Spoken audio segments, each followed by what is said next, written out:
Desde Lilimani brilla la paz, pueblo valiente nunca se irá. Oruro danza con su carnaval, devoción y fiesta en su ritual. Potosí en su corazón, plata y gloria, gran nación. Cochabamba, tierra y sabor, valles de lucha, patria y honor. Sucre, cuna de la libertad, aquí Bolivia empezó a soñar. En la casa de la libertad retumbó el grito de unidad. Hola, ¿cómo están? Como siempre es un placer estar con ustedes. Estamos en Modo Futuro, un programa hecho por y para jóvenes. Está como siempre en el programa nuestros copresentadores, Diego y Rodrigo, a quienes voy a dar la bienvenida, pero además hoy tenemos un invitado especial. ¿Cómo están, Rodrigo? Diego, ¿cómo les va? ¿Cómo estás, Delfo? Muy buenas tardes. Feliz de estar aquí, como cada miércoles. En primera instancia, quería dar un breve espacio para nosotros rendir las condolencias a todas las víctimas de la llama. Creo que es muy importante desde comenzar el programa que todas las personas que han fallecido, entre ellos policías y un estudiante, igual las personas heridas y hasta la misma comunidad que ha sido afectada, unas condolencias muy profundas que creo que este gobierno nos está llevando otra vez a situaciones muy precarias. Y en segunda instancia quería comentarte y comentar a todos los televidentes, todos los escuchas, etcétera, que hoy comenzamos una nueva sección que se llama Conoce a tu candidato, que consiste que vamos a invitar cada semana a un candidato, a senador, a un diputado, donde conjunto a él vamos a analizar el plan de gobierno del partido político u alianza y también las propuestas individuales que ellos pueden aportar fuera de las mismas. Y así doy palabra a mi copresentador, Rodrigo Nogales. Gracias, querido Diego, querido Delfo. Y bueno, también quiero empezar mi intervención agradeciendo la presencia del concejal y también candidato a diputado por la circunscripción 1 del departamento de Chuquisaca, Antonio Pino, que estoy seguro que su presencia en esta primera edición de nuestra nueva sección Conociendo a tu candidato va a ser sumamente enriquecedora porque recordemos que en las elecciones que se avecinan para el mes de agosto justamente será la población joven el sector etario más numeroso dentro de las presentes elecciones. Entonces le agradezco muchísimo al candidato presente por su participación, por haberse dado el tiempo y el espacio para estar aquí el día de hoy, para aclararnos las dudas, poder enriquecer un poco más el debate público de cara a los comicios de agosto. Y también de la misma manera para poder brindarle a la población y a los candidatos de la misma forma un espacio en el que puedan mostrar las propuestas que tienen desde sus postulaciones a diputaciones y senadurías, que suelen ser roles que no se toman muy en cuenta al momento de emitir el voto normalmente en las elecciones, y en lo personal considero que eso es un grave error. Es necesario también conocer a los candidatos que al final del día van a ser las autoridades más cercanas a la población que los está eligiendo, porque son justamente quienes van a tener la posibilidad de representarte, quienes más conocen la región a la cual están representando, lógicamente, más allá de los candidatos a presidente y vicepresidente. Entonces creo que este espacio va a ser sumamente útil para toda la población. Muy bien, ahí está, varias generaciones, estamos acá, los veintones, treintones y cuarentones frente a una cámara, que es diferente. ¿Cómo estás, Antonio? Querido Delfín, Rodrigo, Diego, gusto. Yo agradecido por la amplitud, por el espacio que me dan. Es importante que la gente me conozca, es importante que la gente además conozca el plan de gobierno. De eso vamos a hablar, de las propuestas particulares que hay.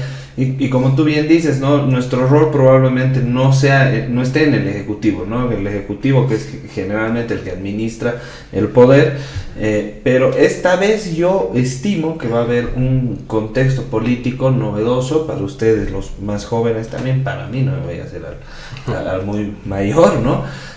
Vamos a ver una asamblea en la que va a ser necesario hacer democracia, llegar a consensos y eventualmente pactar en muchos casos, aunque suene feo el tema de la democracia pactada, nos han vendido como si fuera algo muy malo.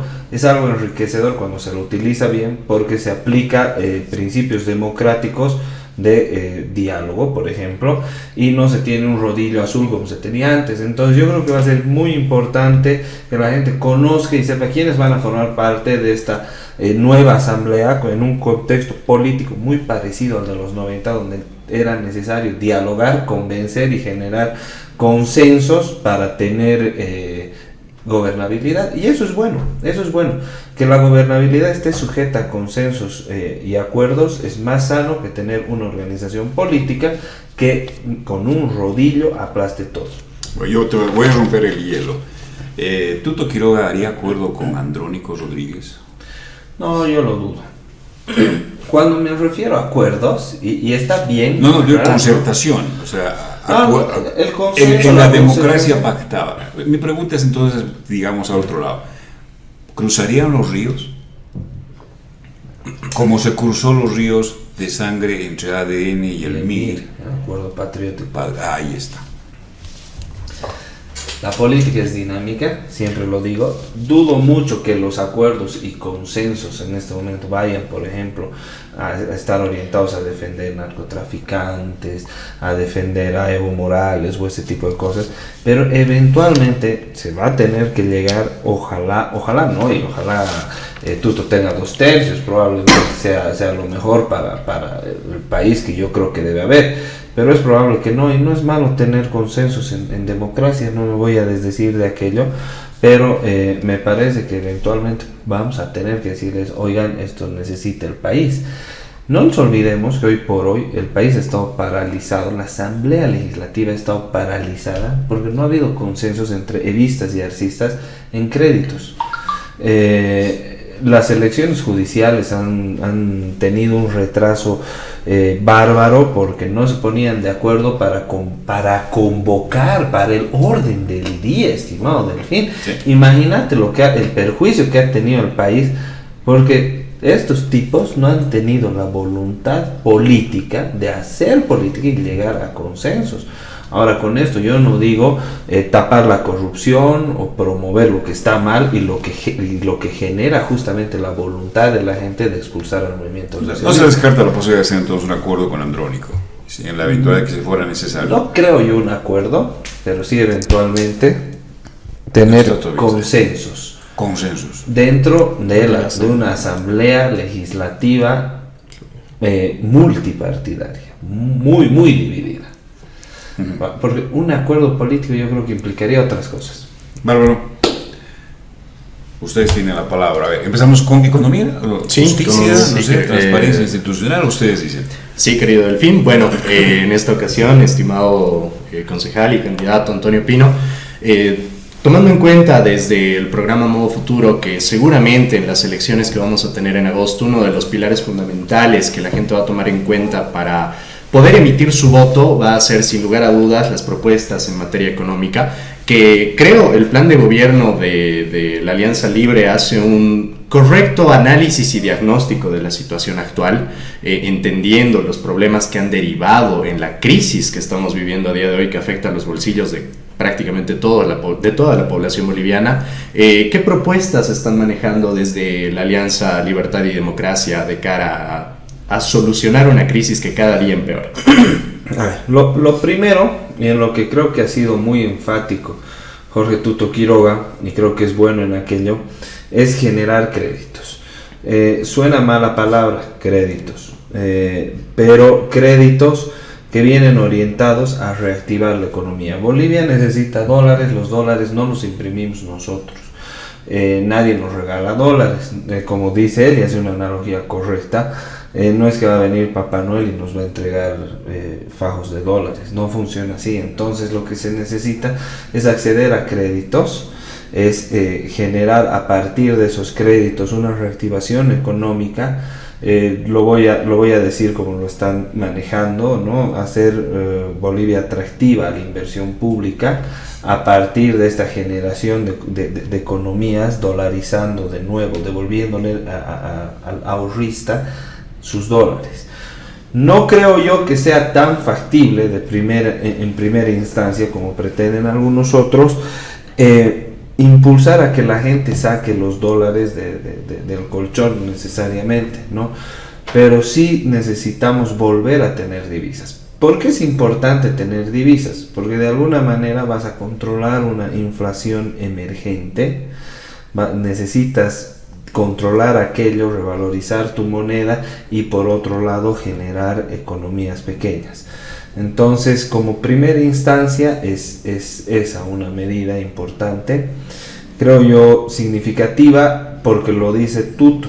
¿Y quién es Tuto con los créditos? Es la primera persona en la historia del continente que ha logrado condonar toda la deuda externa del país, ¿no? Entonces tiene llegada, tiene experiencia y tiene la capacidad, sobre todo, para generar estos créditos favorables para el país. Bueno, si pudiera hacer una pequeña consulta.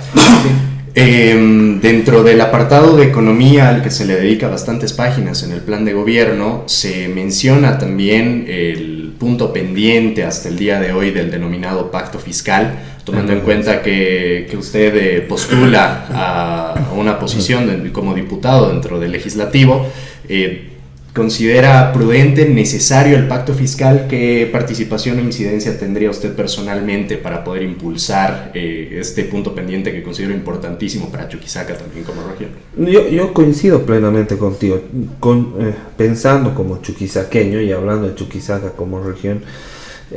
Un nuevo pacto fiscal debe estar orientado, y no solamente pensando en Chuquisaca, sino que los departamentos más pequeños con economías más pequeñas, que están afrontando esta crisis de una manera más dura, porque hay economías más grandes que tienen la solvencia para que no están pasando las peripecias que están pasando economías más pequeñas como la chuquisaqueña.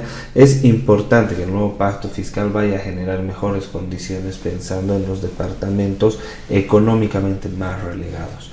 Creo yo que un nuevo acuerdo, que un nuevo pacto fiscal debe nacer con esta primicia, y yo como chuquisaqueño, yo como candidato, como representante, bien de la CIR 1, pero aún así representante de Chuquisaca en la Asamblea Legislativa, es una tarea súper importante. Si yo no puedo empezar a generar condiciones para que se reactive la economía en el departamento, que yo creo que tiene que ser la prioridad de todo legislador o candidato a legislativo de Sucre o de Chuquisaca, entonces estamos yendo a calentar el asiento, sin duda alguna. Y más allá, además del apartado económico, empezar a generar condiciones para sectores emergentes. Delfín, que tú has trabajado mucho en el tema de turismo y estás pensando mucho en eso. Yo había pensado en su momento generar una ley que cree una zona franca turística en el municipio, ¿no? El turismo tiene un beneficio interesante, que es un ingreso de divisas, ¿no? Sin impuestos, además, ¿no? Es un ingreso así, es una inyección de divisas importante. Y por ejemplo, ese tipo de condiciones, generar expectativa en inversores, que una persona joven de tu edad que no aspire a salir a irse a Santa Cruz porque hay mejores condiciones, pueda invertir, pueda crecer profesional y económicamente en esta ciudad, tiene que ser a partir de políticas que vayan a desarrollar esta reactivación económica, pacto fiscal u otras que en su momento también se deberá analizar. El déficit fiscal genera, por supuesto, un costo social. Claro. Y nadie nos está hablando de ese costo social. Me imagino que parte de la propuesta también de Tuto es: nosotros vamos a minimizar el Estado, vamos a achicar seguramente, no sé, algunas dependencias, no tengo idea, tal vez el tema de las empresas estatales, no sé. Y ahí me gustaría saber cuál es el colchón social, porque vas a tener, a ver, le vamos a llamar, lo dijeron en el 360 en Estados Unidos, el 21060 parte 2 o 2.0, como lo quieras llamar, ¿no es cierto? Entonces, la primera vez que se lanzó el 21060 había un colchón, había algo, había una propuesta. ¿Qué propone Tuto? Porque es fácil decir, ¿sabe qué? Se van todos, bajamos de 600.000 a 400.000, 200.000 desempleados, que te genera otro problema. ¿No es cierto? Entonces, eso, ¿cómo es? Los relocalizados. Aquella vez. Ahora, ¿qué haces? O sea, no he Siglo escuchado XXI. hablar y en la propuesta no está ese tema. ¿Qué está pensando Tuto? Mira, yo entiendo que obviamente una política económica de reducción del Estado, cuando hay una sociedad, cuando hay un Estado tan paternalista, va a generar pues una crisis que debiera ser sostenible. Obviamente la idea es generar condiciones, o sea, no es quitarle a las personas el modus vivendi, ¿no? Es generar condiciones para que la gente pueda optar por un nuevo modus vivendi. Obviamente dentro de toda la propuesta se tiene como eje principal la generación de empleos, la generación de nuevas economías, la estabilización de la economía para que sea seguro invertir, el recurrir a financiamientos externos para generar nueva economía. Entonces yo estoy convencido de que el recorte del Estado va a ser asumido por la nueva economía emergente, una economía con participación de privados, obviamente, que van a poder asumir un montón de gente que está dejando de ser funcionario del Estado, porque tampoco es que entra lunes y el martes el Estado es pequeño, ¿no? Todo es progresivo, ¿no? Y obviamente no hay que tomarse los tiempos de Macri, por ejemplo, ¿no? Macri que tuvo un ingreso muy progresivo dentro de una política económica nueva, termina fracasando porque el tiempo no alcanza, le quedó corta la cancha. Entonces, pero esto obviamente no puede ser que el lunes entre un nuevo gobierno y martes el Estado sea chico. No funcionaría aquello y se generaría Pero una entras confusión. lunes y el martes ya tienes que tener tu política para bajar tu déficit fiscal. Exactamente. Y eso es así. Inclusive el mismo día lunes, ni siquiera el martes. No, exacto, no. De hecho, el domingo, Exacto. el sábado. De acuerdo, ¿no? muy bien. Está Porque bien. el déficit fiscal no es solamente el tamaño del Estado en burocracia, ¿no? Hay un montón de otros costos que generan un pesadísimo déficit fiscal. El tema de la subvención de combustibles es el peso más difícil de sostener para nuestra economía. Más ahora, porque nosotros compramos en dólares, metemos acá un combustible caro, lo subvencionamos y ya no nos entran dólares. Cada vez vendemos menos gas, cada vez nos entran menos divisas. Entonces equilibrar esa balanza ya no está equilibrada, ya está sumamente desproporcionada. Y esa desproporción ha generado un costo para el Estado. Para empezar, la deuda interna ha crecido para cubrir el déficit que tú dices, sin tomar en cuenta que la deuda externa también está creciendo, ¿no? Y todo eso hace al déficit estatal, ¿no? al déficit público. Entonces, hay que pensar y están pensadas que las primeras medidas que se vayan a tomar para reducir el déficit fiscal son las medidas que menos impacto social vayan a tener. Y no es una medida populista, sino yo creo que va más por un instinto de supervivencia de quien va a estar en el gobierno. Tienes que hacer llevadero. Bolivia es un país muy volátil. No vas a convulsionar a la sociedad con una nueva política económica sabiendo que no te va a llevar a ningún lado. Pasó en febrero del 2003, pasó en octubre del 2003. Dos reformas económicas que terminaron tumbando al gobierno de aquel entonces. Entonces todo esto está previsto, ¿no? De acuerdo. Diego. Tenía una pregunta, Antonio. Respecto justamente al punto que tocas, creo que es un pilar fundamental que mantiene libre en su plan de gobierno, que es reducir el déficit fiscal, igual a la inflación, intentando buscar reducir el 3%, equivalente a 1.500 millones, como lo pone en el plan de gobierno. Entre ellos hay planes, como mencionabas, sí o sí les pido a algunos funcionarios públicos, también el cierre de algunos ministerios, viceministerios y entidades descentralizadas que no cumplen ninguna función. Y respecto a eso menciona igual en el 1.7 la reubicación justamente de lo que hablabas con Delfo, como programas de generación de empleo y protección social, donde en dos parágrafos anteriores al que te voy a mencionar, menciona que se les va a ubicar primero buscando una entidad pública, que a nivel departamental o gubernamental que consiga poder contratar a los empleados. Segundo, sino en la vía privada. Pero en el tercer punto menciona crear un programa de protección social, así dice justamente el plan de gobierno, para que las personas, pese a lo anterior, que no consigan trabajo en lo público o en lo privado, o no consigan empleo, van a recibir el apoyo del gobierno, mientras la economía se reactiva. Mi pregunta era, ¿en qué se basa esta protección social y este apoyo del gobierno? Ya que puede ser tomado como un bono, o que se trata de este apoyo económico, sustancial, víveres, porque hay que tomar dos puntos en cuenta. Que tú te has repudiado los bonos 1000 veces frente a la televisión y frente a todos, y dos, que esto puede ser tan dinámico y tan grave, porque miles de personas van a quedar desempleadas y pueden estar esperando un bono, porque se puede interpretar de esta manera este apoyo del gobierno en esta protección social. Si quería que nos comentes más o menos en qué se basa este programa. A ver, no recuerdo exactamente el nombre, me vas a corregir. Entiendo que hay un programa que se llama Mi Primer Empleo o Mi Primer Trabajo, que es una de las propuestas.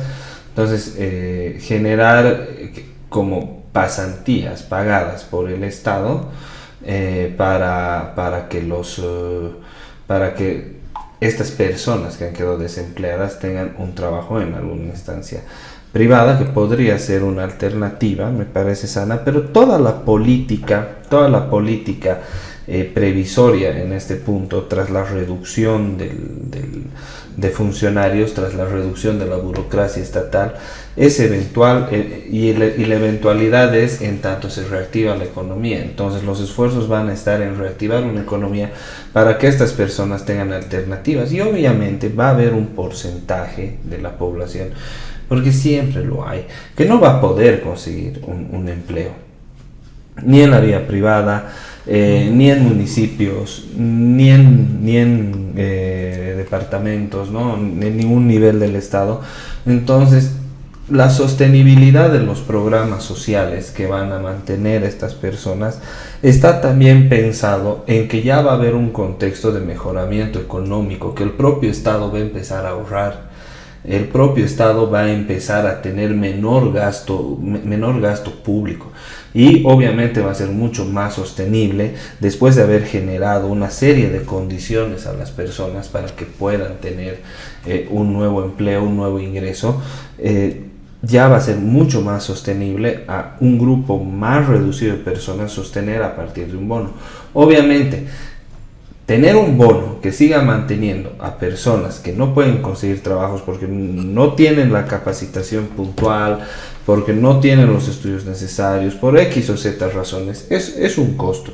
Pero como yo les digo hace un momento, esperar que de la noche a la mañana cambie esto sin que genere un costo social es muy poco probable. Y la idea de cambiar un gobierno para cambiar el modelo político y económico de un pueblo está marcado en la medida de que este gobierno pueda mantenerse en el poder, ¿no? En tanto pueda mantenerse en el gobierno, en tanto el gobierno pueda seguir siendo gobierno, su política va a poder ser implementada. Pero si generamos una convulsión social que no permite la permanencia del gobierno, entonces es imposible realizar las modificaciones profundas y los cambios radicales que se pretenden. Entonces todo esto tiene que ser medido. Bien. ¿Algún tema más en el tema economía? ¿O pasamos a justicia, por ejemplo? No sé si ustedes me dicen. Sí, justicia quizá. Ya, justicia, ¿está bien? Vale. Bueno, querido, estimado Antonio, la justicia igual consideramos que va a ser uno de los pilares fundamentales dentro de las elecciones, porque tenemos que admitirlo, dentro del reciente contexto nacional hemos vivido una crisis dentro del órgano judicial.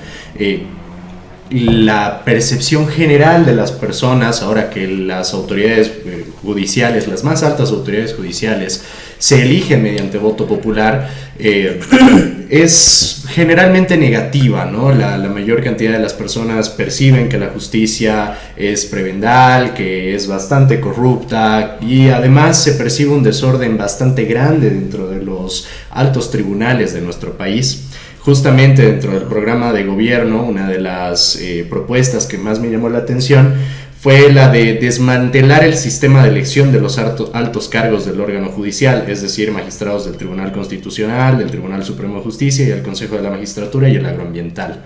Mi duda respecto a eso, estimado Antonio, es si es que desde Libre se está proponiendo retomar o volver al sistema de elección anterior, que, ojo, el hecho de que sea anterior o antiguo no significa que sea malo. Sí. Creo que es un debate que en realidad es bastante rico, no creo que podamos darle fin en el programa del día de hoy, el tema de elegir a las autoridades como se las elegía antes o por votación popular como ahora, pero mi duda era esa, porque no se lo menciona de manera textual, si es que se está proponiendo desde la Alianza de Libertad y Democracia volver al sistema de elección de autoridades judiciales anterior.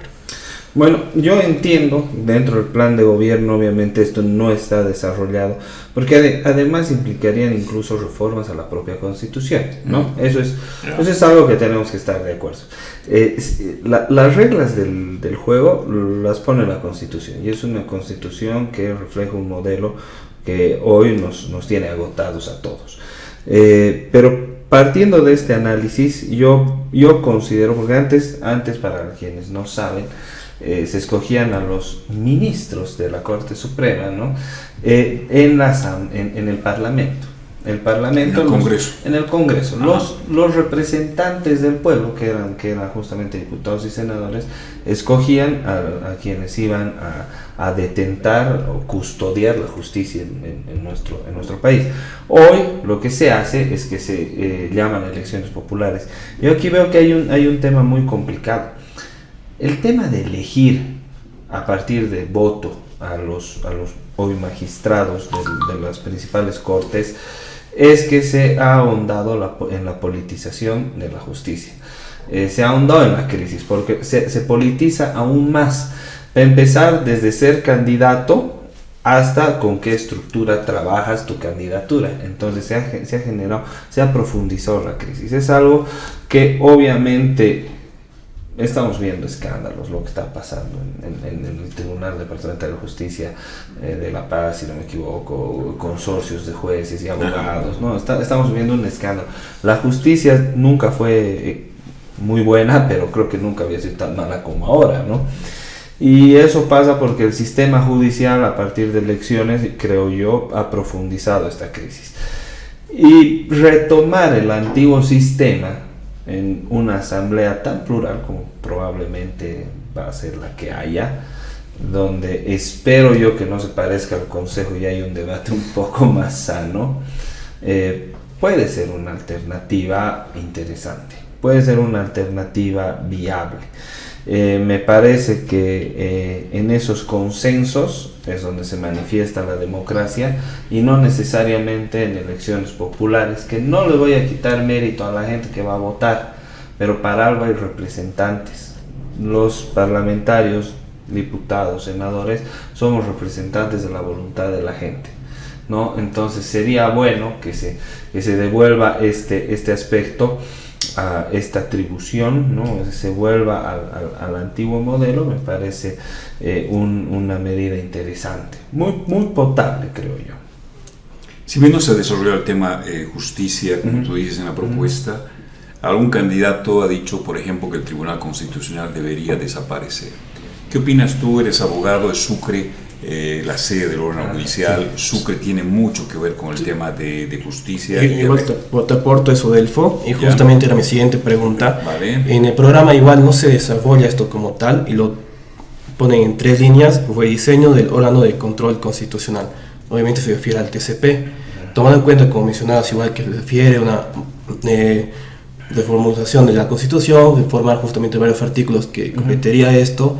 Y como decía Delfo, hoy hemos tenido muchos problemas justamente con el TCP, con la extralimitación que ha tenido como en las judiciales, que por resolver varias acciones de defensa, justamente se ha intrometido, podemos decir, a otros poderes, perjudicando totalmente al órgano electoral. En esta manera mi pregunta era referida: este rediseño del órgano electoral se refiere directamente a la institución como el TCP, a sus atribuciones, límites, competencia. ¿A qué se refiere? Porque solamente ponen rediseño del órgano de control constitucional para que transite a ser un ente protector de libertades y garantías. Sin duda alguna, a los límites.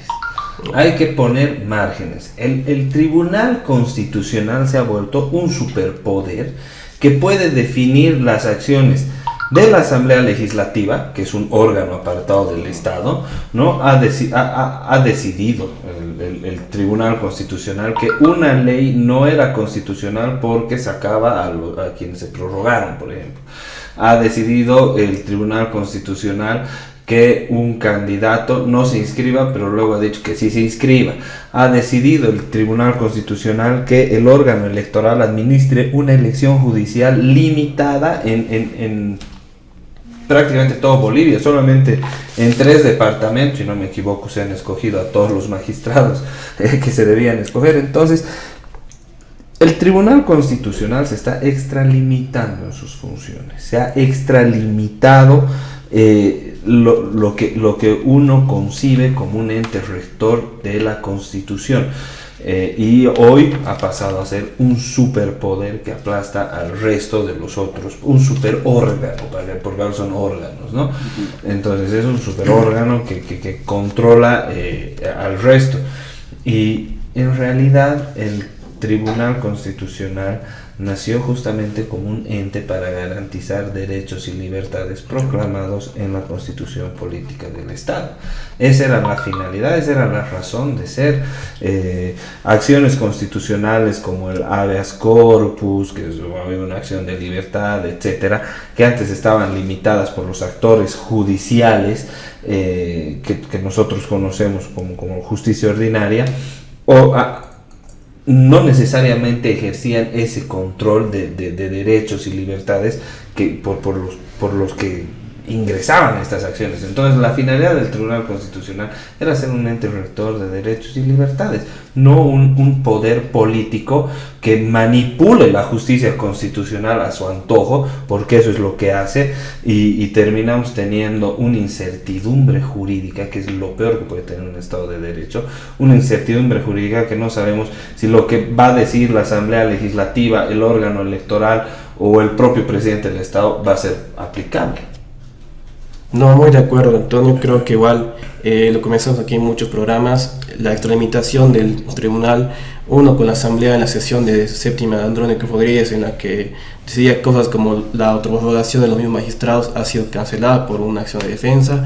También vimos lo de las judiciales, justamente vimos lo último del MTS, igual del PAMBOL. Creo que igual muchos constitucionalistas lo mencionan, el papel del TCP ahora está siendo bastante cuestionable en muchos aspectos, una burla en ese sentido.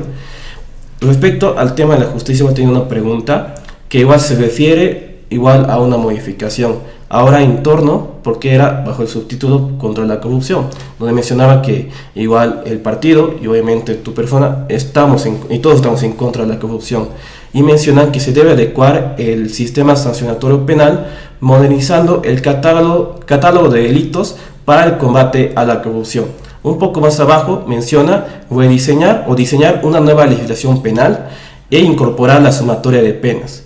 Respecto a eso, ¿tú qué opinas en toda esta, obviamente, adecuación o reformación de todos?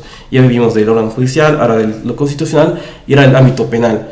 ¿En qué delitos se podían catalogar más a este código penal que tenemos extenso, o qué manera lo están viendo justamente esa propuesta del partido o otra vez tu persona? Bueno, yo en algún momento, cuando era más joven y litigaba, y ustedes que tú ya eres abogado, tú estás en último año de Derecho, se nos enseña que no necesariamente tiene un efecto positivo el incrementar las penas o incrementar las sanciones, ¿no? No obstante, yo ya viviendo la realidad, viendo el desarrollo de las funciones que tienen muchos actores políticos en el manejo de recursos, teniendo la experiencia que tengo con el alcalde que tenemos, yo me he dado cuenta que muchas veces se delinque, se comete un delito asumiendo una pena limitada que va a dar opción a una salida alternativa, cuando no hay concurso real, etcétera, ¿no? Donde sí podrían acumularse las penas. Entonces, Yo considero que eventualmente para sobre todo delitos de corrupción sí es necesario. Delitos de corrupción o de narcotráfico sí podría ser una alternativa viable la sumatoria de penas. Creo que es necesario. Se ha relajado mucho, el sistema judicial se ha relajado mucho, la sociedad en general se ha relajado mucho. Yo creo que tal vez estamos en una etapa en la que tenemos que endurecer la sanción como medida de presión no al ciudadano promedio, sino al funcionario público, no al ciudadano de a pie, sino a quien ostenta una posición de poder. No, me parece que sobre todo ese tipo de delitos sí deberían considerarse como que se puedan ir sumando las penas. Obviamente es un catálogo amplio, el Código Penal no solamente ve delitos de corrupción, hay delitos hacia la mujer, en fin, ¿no? Ustedes están más frescos que yo seguramente en ese tema, pero obviamente es un debate mucho más complejo. De todas formas, viendo lo visto, vivido lo vivido, creo yo que los sujetos que ostentan poder deberían tener sanciones mucho más graves cuando decepcionen el poder y la confianza que le dan las personas. Bien, transparencia institucional, me gustaría decir, este es un tema mucho más profundo, creo yo, puede ser mucho más largo, pero quisiéramos después ya empezar a conocer tus propuestas, tu visión, por qué es lo que vas a hacer por el departamento de Chuquisaca, por tu circunscripción en la ciudad de Sucre, etcétera. ¿Cómo solucionamos el tema de la corrupción? ¿Cómo ves tú? Porque, a ver, esto está enraizado, es muy fuerte, muy duro. Donde vos tocas salta, ¿no es cierto? Todo, o sea, una desinstitucionalización total. ¿Cómo ves eso? Pareciera que esté intrínseco en la forma de pensar del boliviano. Y espero que no sea así, espero yo equivocar. Pero el tema de la corrupción, lo decía hace un momento, son sujetos que ostentan posiciones de poder quienes suelen cometer este tipo de delitos. Entonces yo justamente, por eso mencionaba, podría ser dentro del catálogo de delitos estos tener aumentar la rigurosidad con la que se los juzga. Pero más allá de eso, tiene que haber un cambio de chip en la gente, ¿no? El boliviano tiene que darse cuenta que más allá de la función pública se puede vivir y dignamente. El boliviano tiene que entender que hay oportunidades más allá de ostentar un cargo público. Yo creo mucho que el movimiento al socialismo ha construido un Estado para darte facilidades y ser corrupto. Yo creo que cambiando esencialmente el gobierno nacional va a entrar gente con otras cualidades, hasta morales. Puede no ser el caso. Hasta Morales, pero no Evo. Exactamente. Puede no ser el caso. Ya hubo una Janine. Ya hubo una Janine. Ya entró gente diferente a hacer exactamente lo mismo. Ha pasado. Pero tengo la firme convicción de que es un tema, el tema de la transparencia institucional muy profundo, muy difícil tanto de iniciar como concluir un debate al respecto. ¿Tú tienes alguna propuesta, ya entrando, digamos, a lo tuyo? Respecto a la... Sí, yo voy a ser diputado y tengo esta propuesta de ley para la corrupción, sí, digamos. Sí, no, de hecho, sí. De hecho, estábamos trabajando un proyecto de ley para generar... porque el tema de la Contraloría también es complejo, ¿no? Porque la Contraloría tiene un presupuesto limitado para cierta cantidad de auditorías y es imposible que vea todo, ¿no? Imposible, ¿no? Entonces es importante generar desde alguna instancia del Ejecutivo, que no sea un Ministerio de Transparencia únicamente, sino que tenga las atribuciones de realizar controles previos en conjunto con las instancias de auditoría interna de las principales ETAs, ¿no? Lo que pasa es que las instituciones se han convertido en los ratones que cuidan el queso. Exactamente. O sea, no hacen auditorías de Contraloría porque son de su partido. Y además alguien les llama y dice, cállate y no jodas. O déjate joder. Así estamos, o sea, ese es el tema, ¿no es cierto? Entonces, por ahí yo digo, no sé si otra institución más ahí, que al final, ¿a quiénes va a juzgar? A los de su partido, entonces es medio complicado, ¿no? Sí, Pero sí, solo yo ahí digo... Es que se han generado también instancias cívicas, como el control social, para evitar esto, Igual es... y terminan siendo parte de como aquí en Sucre la alcaldía, de ¿no? la comidilla, ¿no?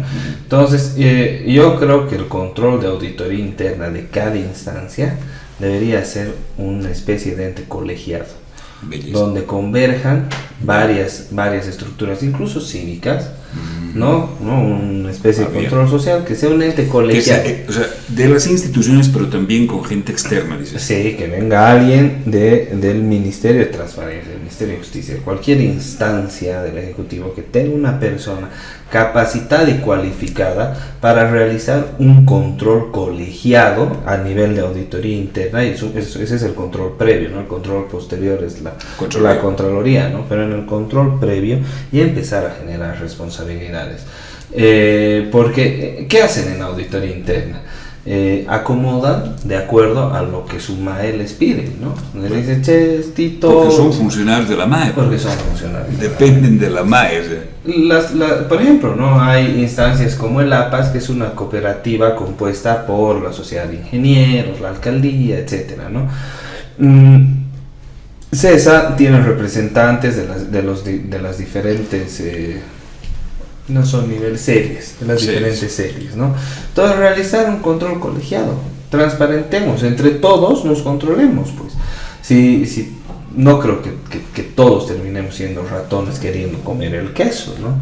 Si creyera eso, estaría perdido, ¿no? Porque no tendría esperanza de cambiar este país, que es para mí la primera motivación para entrar en política.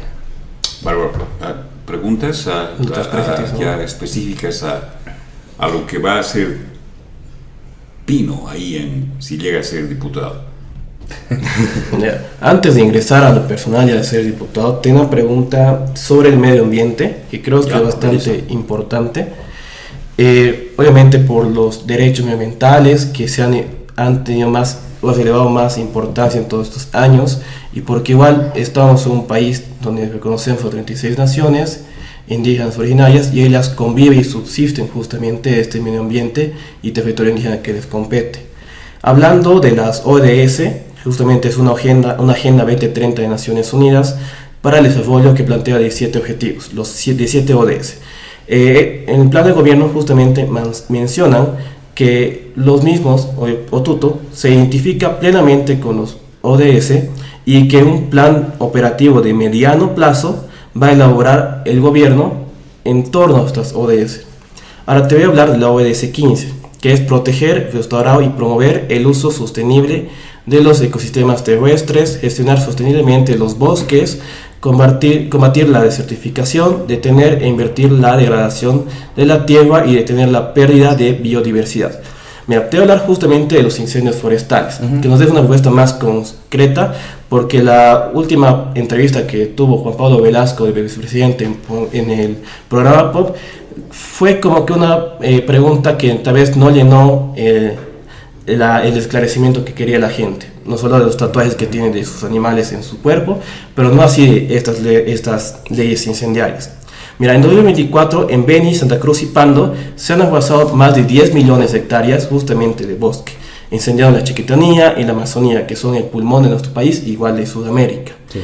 También esto ha causado una afectación irreversible al medio ambiente. En segunda instancia ha desplegado o ha causado que 45 de 58 territorios indígenas se desplieguen forzosamente, entre ellos Apioreo de Santa Teresita, Monteverde, Pantanal y Guarayos.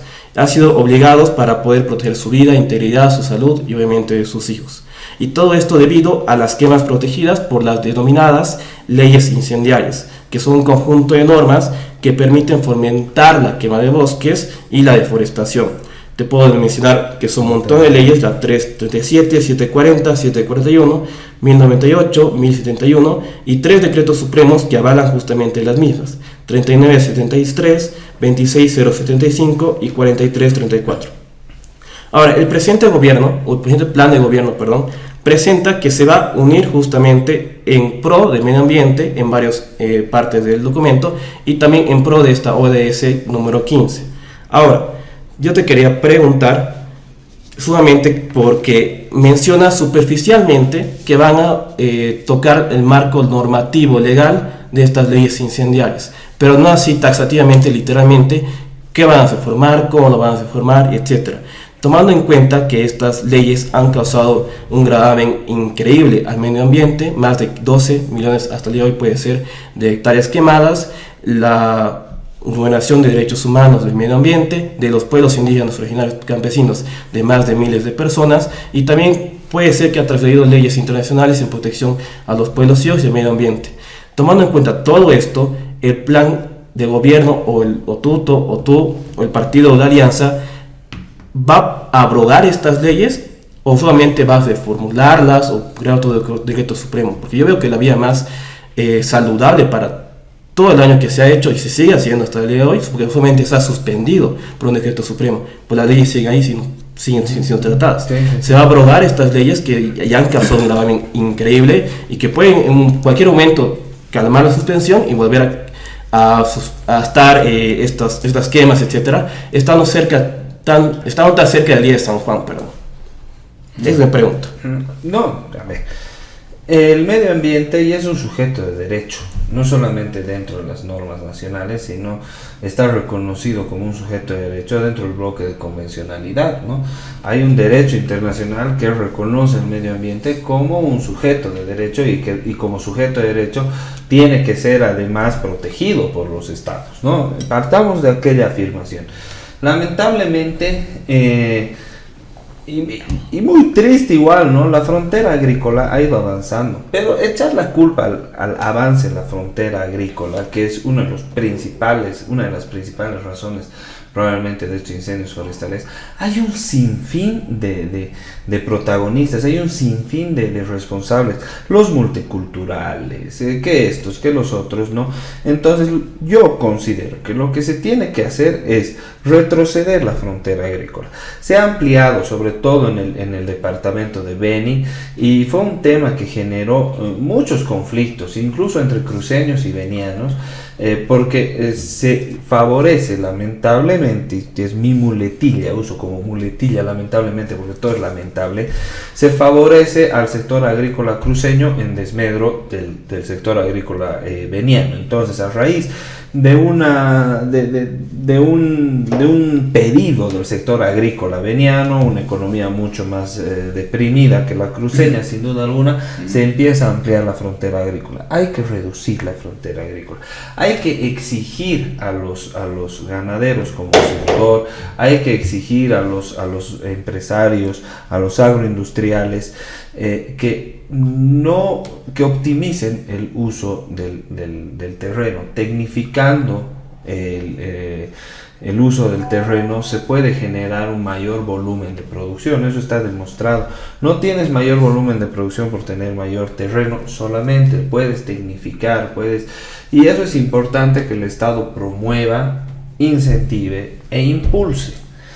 La tecnificación del agro frente a, no voy a decir una reducción abrupta de la frontera agrícola, pero la tecnificación del agro como alternativa de desarrollo de este sector, no necesariamente la ampliación de la frontera agrícola. Eso le ha generado un montón de daño. Y obviamente, simple y llanamente decirlo así, o sea, la ABT tiene que realizar los controles que tiene que realizar. Debe haber, la policía forestal está muy disminuida, no tendrá los recursos porque nuestro campo es grande, es enorme, el oriente es enorme. Entonces tal vez estamos con los recursos esmirriados desde el ejército, la policía, la ABT, pero son ellos quienes deben controlar que asentamientos ilegales, quemas ilegales, porque empieza con una quema controlada que luego se va hasta quién sabe dónde, ¿no? Entonces se tiene que generar un control. El Estado hegemoniza la violencia. Solo el Estado puede ser violento cuando se incumplan las leyes, por ejemplo, ¿no? Entonces tiene que hacer uso de ese poder hegemónico que tiene, sancionar a quien no está cumpliendo las leyes. Y respecto a los agroindustriales, es lo que te digo, el Estado debe impulsar, debe incentivar la tecnificación del agro. Justamente para ser concisos ahí, Antonio, refiriendo a la pregunta, entonces pensaría, si fuera electo tú, igual tú, promover esta ley para abrogar estas leyes incendiarias, porque mencionabas que igual hay que reducir los límites del agro, pero una ley permite al agro cremar 20 hectáreas si planta sobre ellos. Y si es una quema controlada, como has dicho, una quema controlada que no puedes controlar por el factor climatológico de los vientos, ha segregado que 1 millón de hectáreas se queme. Y también que la sanción es minúscula en las leyes para que quema. Hay metido creo que a 2 o 3 personas que han quemado, entre comillas, pero ya están libres. Todo el daño que han hecho a la biodiversidad ya están libres en la calle. Lo que yo pienso que es que abrogar estas leyes, porque eso es desde el principio, ahí está el problema. Pero no sé, ¿tú qué opinas? ¿Es abrogar o qué es la solución? No, yo personalmente creo que es abrogar. Yo, mira, dentro de mi experiencia, no solamente en lo político, también en lo jurídico, he luchado tenazmente, si vale el término, contra la minería ilegal en Villavesia, ¿no? Por la contaminación que genera. Tenemos solamente un planeta hasta donde yo sé, ¿no? O sea, terminamos estamos fregados, ¿no? Y se puede convivir amistosamente con nuestro medio ambiente y generar los recursos que necesitamos generar. Yo creo que hay que endurecer las sanciones y hay que abrogar las leyes incendiarias, así de sencillo.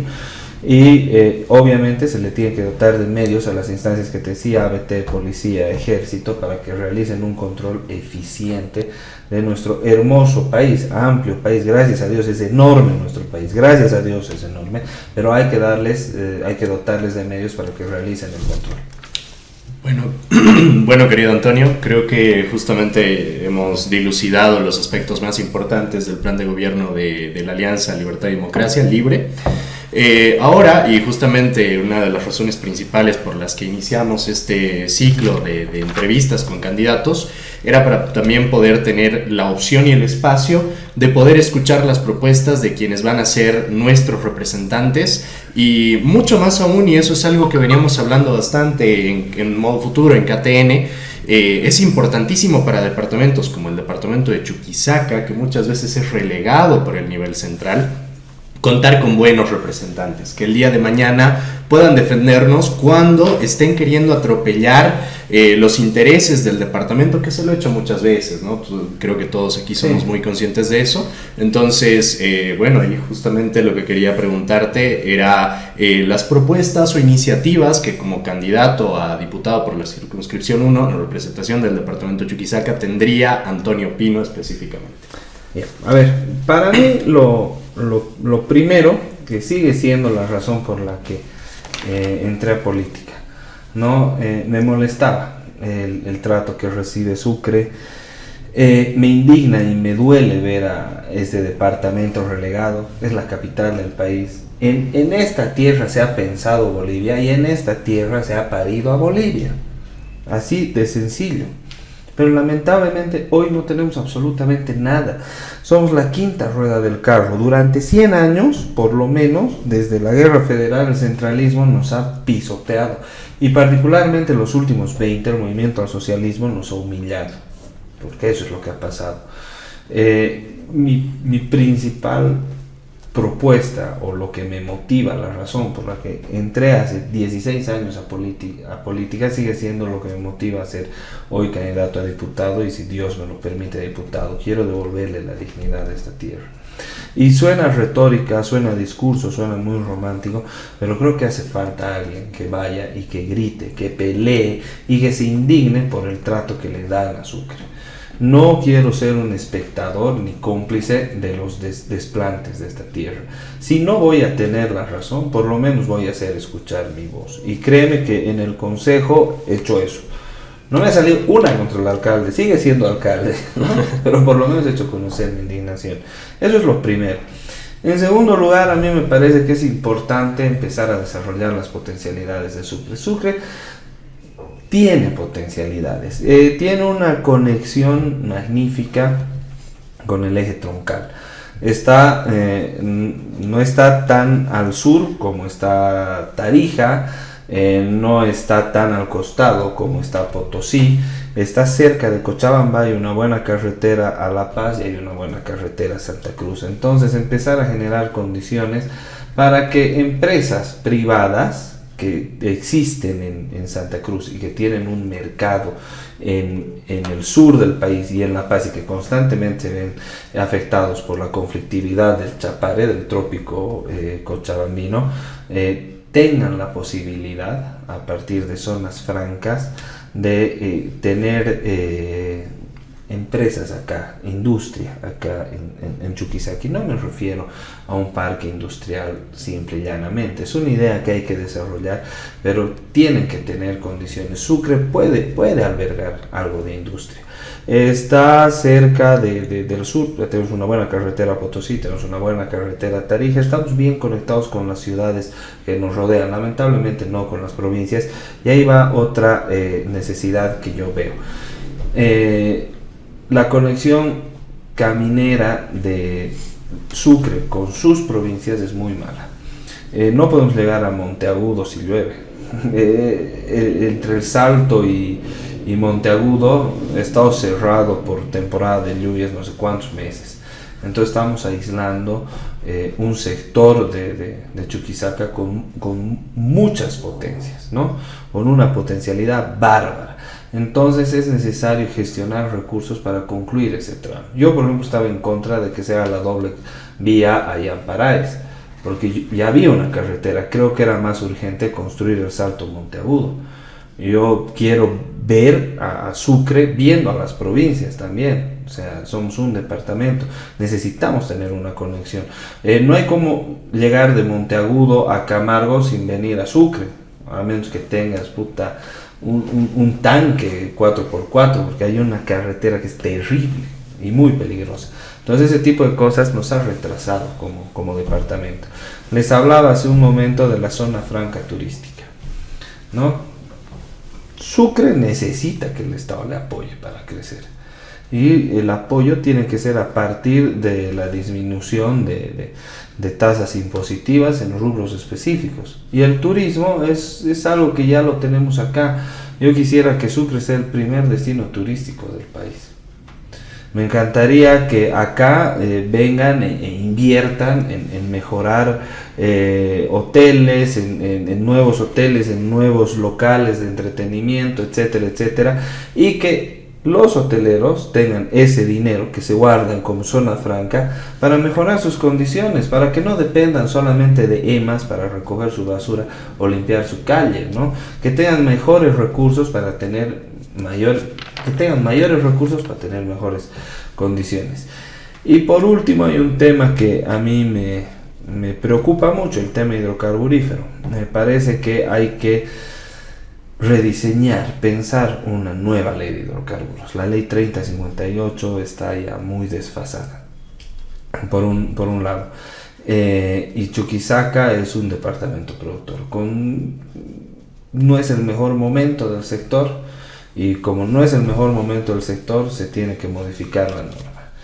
Entonces hay que repensar la ley 3058, pensando primero en los departamentos productores y en mejorar las condiciones de estos departamentos productores. El sur del país ha dado todo por Bolivia. Desde Potosí, sus minas, hasta Chuquisaca y Tarija con sus campos gasíferos. Hemos dado todo a Bolivia y no nos han devuelto nada. Es más, constantemente nos quitan. Y creo que reivindicar este tema es importante para los chuquisaqueños y particularmente para mí. Sí, totalmente de acuerdo, querido Antonio. Bueno, justamente me surgen dos dudas respecto a lo que acabas de mencionar. La primera, me interesa bastante la propuesta de las zonas francas. Creo que la propuesta de las zonas francas en materia de turismo ha quedado bastante clara. Sin embargo, justamente hablaste de una reducción impositiva. En el contexto de las zonas francas industriales que propones, ¿también se aplicaría a esa reducción impositiva? ¿Cuáles serían las características de estas zonas francas industriales? Eso como primera duda. Y como segunda, bueno, Y retomando un poco el tema que tocábamos al inicio del programa sobre el pacto fiscal y bueno, otros puntos que son de sumo interés para el departamento de Chuquisaca, a día de hoy nos encontramos en una situación crítica en lo que concierne a nuestra representación en el legislativo. Hemos perdido un escaño.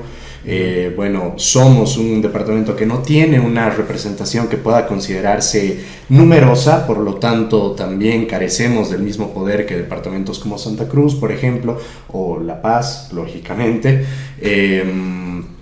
Que bueno, en el caso de Santa Cruz igual se ha visto en numerosas ocasiones que su bancada, su representación, por mucho que pertenecían a partidos diferentes, al final priorizaban los intereses de la región cruceña cuando era importante para la región a la que estaban representando, dejando de lado quizá posturas más políticas o ideológicas y llegando a cohesionar como bloque representativo de Santa Cruz, lo que les daba bastante fuerza. Entonces mi segunda duda sería esa: ¿cómo se puede solucionar el problema de la representación chuquisaqueña para que todas las ideas que puedan llegar a tener nuestros representantes sí salgan adelante y no tengamos otros 5 años más en los que se nos quite, como mencionaste? Sí, mira, yo vuelvo al principio de la charla, cuando me cuestionaba Delfín si podrían haber consensos con Andrónico. O sea, de eso se trata la democracia, de tener consensos. Primero como bancada, como Chuquisaca. Segundo, buscar consensos con otras bancadas que te pueden solidarizar con las necesidades de un departamento empobrecido, retrasado, pisoteado y humillado. Y yo les traslado la pregunta. O sea, ¿tendrían algún inconveniente con sentarse a hablar con un parlamentario de Andrónico que está de acuerdo con apoyar el crecimiento económico de Chuquisaca? Particularmente yo no. Porque Chuquisaca es el departamento que menos ha crecido según el censo. Que nos hayan quitado un escaño es justo. Es justo, ¿sabes por qué? Porque la democracia dice un voto a una persona.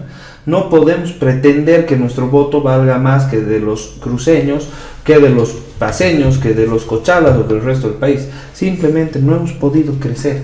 Y no hemos podido crecer porque no han habido condiciones. Porque la mezquindad ha ganado.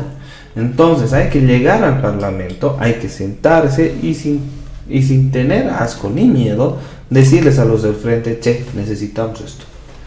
Necesitamos mejorar las condiciones. Necesitamos que el Parlamento apruebe esta ley en la que por 10 años no vamos a cobrar impuestos a las líneas de producción de empresas que ya están establecidas en otro lugar del país, puedan venir a establecerse a Chuquisaca como un hub industrial para el sur del país. Entonces la idea es esa. La idea es esa, es ir a buscar consensos. No cruzar límites ideológicos, en eso estoy de acuerdo, siempre lo estoy, nunca lo he hecho, pero sí en llegar a consensos en lo bueno. Vamos, Diego, para terminar ya.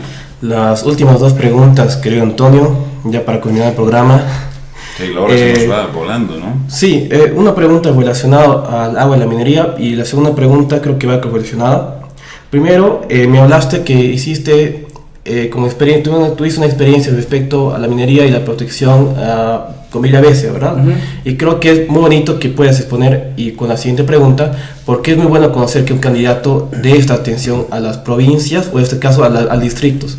En este caso hemos tenido un conflicto reciente en el Distrito 7 con 2 empresas mineras, las cuales el Estado había aprobado estos contratos sin hacer un estudio de impacto ambiental efectivo, sin hacer la consulta previa de manera efectiva, lo que ha causado que los mismos pobladores tengan que ir a bloquear la ruta para que les tiren pelota prácticamente, y para que no se les vulnere, justamente porque sabemos de conocimiento general que cuando la minería extrae los recursos contamina justamente el agua y de las ciudades o territorios aldeanos. En este caso el derecho al agua ya es un derecho reconocido a nivel universal, a nivel constitucional, a nivel boliviano, justamente con sentencias constitucionales. En este caso, ¿tú cómo plantearías?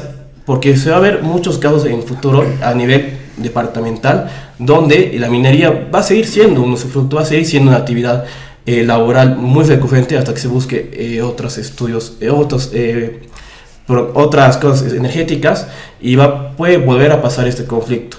¿Tú qué opinas de esto? ¿Cómo lo arreglarías? Y eso va a mi segunda pregunta.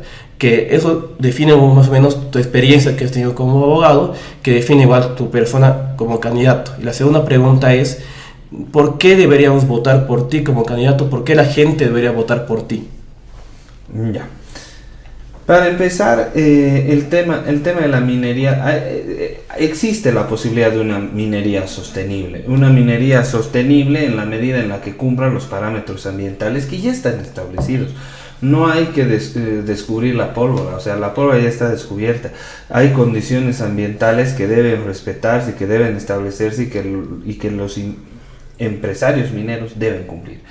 Exigir el cumplimiento y hacer un control minucioso de que lo cumplan es un deber mío y de la gente y de todos, ¿no? Entonces creo que va por ahí, y en todo caso realizar y modernizar estudios para ver si realmente los estándares ambientales que se manejan y que se les soliciten siguen respetando las condiciones de nuestro medio ambiente. Y la segunda pregunta, ¿por qué la gente debería votar por mí? Porque para empezar, soy de esta ciudad, mis padres lo son, mis hijos son de esta ciudad, y quiero que mis padres, mis hijos y yo podamos crecer y seguir viviendo en Sucre. No quiero tener la necesidad, ni que mi familia tenga la necesidad de emigrar para encontrar un mejor porvenir. Amo esta tierra. Mi principal preocupación siempre fue Sucre. Por eso ingresé en política, por eso sigo en política, y creo que desde donde he estado, bajo cualquier amenaza, siempre me he mantenido firme con Sucre. Cuando fui viceministro, reté al señor Rubén Costas a que me demuestre que Ñancahuazú no era chuquisaqueño. Y por eso te digo, o sea, no solamente veo a Sucre como ciudad, veo a Chuquisaca como mi departamento, como mi tierra. Por eso me interesé en su momento defender el tema de la minería ilegal en Villabesia. Por eso me interesa la conexión caminera con nuestras provincias. Amo esta tierra, soy de esta tierra y quiero responderle a esta tierra. Por eso creo yo, porque soy genuinamente chuquisaqueño, soy genuinamente amante de esta tierra, simplemente por eso. Si quieren a alguien que quiera esta tierra en el Parlamento, en la Asamblea Legislativa, yo sinceramente le voy a pedir su voto. Bien, terminamos. Un actual diputado hace algún tiempo atrás lo entrevisté y decía: Carlos Mesa me ha venido a decir que iba a hacer esto, me ha engañado, por eso eres un desgraciado, y ha sido elegido él por CC. Y hoy resulta que ese diputado poco más forma parte de la bancada de esos que se han ido con Manfred Reyes Villa. Entonces hay un descalabro. ¿Qué seguridad tienes tú de que Tuto responda tus expectativas? Porque cuidado, porque al final tú no eres parte. Ese es el problema estructural del sistema político en Bolivia. Agarran personas y después esas personas o el candidato no les da el lugar que corresponde, o el diputado, el candidato, ahora posiblemente diputado, diga: yo no quiero estar con este, me voy, hago dibujo libre. Entonces eso, ¿cómo garantizas esa? Después de todo somos Chuquisaca, un departamento que no gravita, ¿no? Además. Pero creo en el candidato, creo en Tuto. Después de todo es el único expresidente, es la única persona que ocupó ese cargo, que vino a jurar a Sucre y que dejó el poder en Sucre, respetando la ley. Es algo que, como la primera autoridad del país, no va a respetar aquello, que bueno, es el único que lo hizo. Creo que él tiene un aprecio especial por Chuquisaca, y lo veo lo suficientemente equilibrado como para gobernar para los 9 departamentos. Me parece que nosotros tenemos en la cabeza, y no es culpa nuestra, porque yo igual pienso así, que uno entra a la presidencia, uno se vuelve presidente, y el lunes y el martes empieza su campaña para la reelección, ¿no? Y a eso nos ha acostumbrado el movimiento al socialismo. Y el estar en campaña y en funciones de gobierno son dos cosas muy distintas. Cuando uno está en campaña trata de agradar, y al movimiento al socialismo nunca le interesó agradar a Chuquisaca. Cuando uno está en funciones de gobierno, gobierna para todos, administra el poder para todos. Y yo creo que Tuto va a gobernar y no va a estar en campaña. Bueno, gracias, ahí está. Hemos conocido al candidato Antonio Pino de la circunscripción número 1. Hemos comenzado este segmento aquí en Modo Futuro, el programa de y para los jóvenes. Ya sabe, yo aquí el único invitado, ¿no? Pero aquí están Diego y Rodrigo, los jóvenes ahí siempre acuciosos, preparan las cosas, me parece muy bien. Muy preparados, si me permites. No, sí. Muy bien. Está muy bien, de verdad. Muy bien. Yo siempre acabo felicitándolos porque está bien y al mismo tiempo me siento orgulloso de que se van generando estas nuevas voces, nuevos liderazgos. Ojalá al futuro también puedan aportar y lo hagan de buena manera, y creo que así ha de ser. Gracias, Rodrigo, gracias, Diego, como siempre, felicidades a nuestro invitado también. Terminamos. ¿Sí? Hasta la próxima semana. Dale. La próxima semana vendrá algún otro candidato a quien también le haremos este tipo de consultas. Por supuesto, este es un primer acercamiento, ojalá si nos da el tiempo para poder hacer ya preguntas un poco más puntuales, digamos, ¿no? Se les quiere un montón. Chao. Gracias. El programa que hacemos es para generar debate, informarte, pero sobre todo es para demostrar que los jóvenes también pensamos y también tenemos nuestra voz propia. Es por esto, si te gusta nuestro contenido, síguenos en nuestras redes sociales, YouTube, Instagram, TikTok y Facebook. Santa Cruz, impulso y motor, verde esperanza, lucha y valor. Benipando, selva y azul, vida que corre en su gran caudal. Tarija canta con su cantar, dulces sus vinos,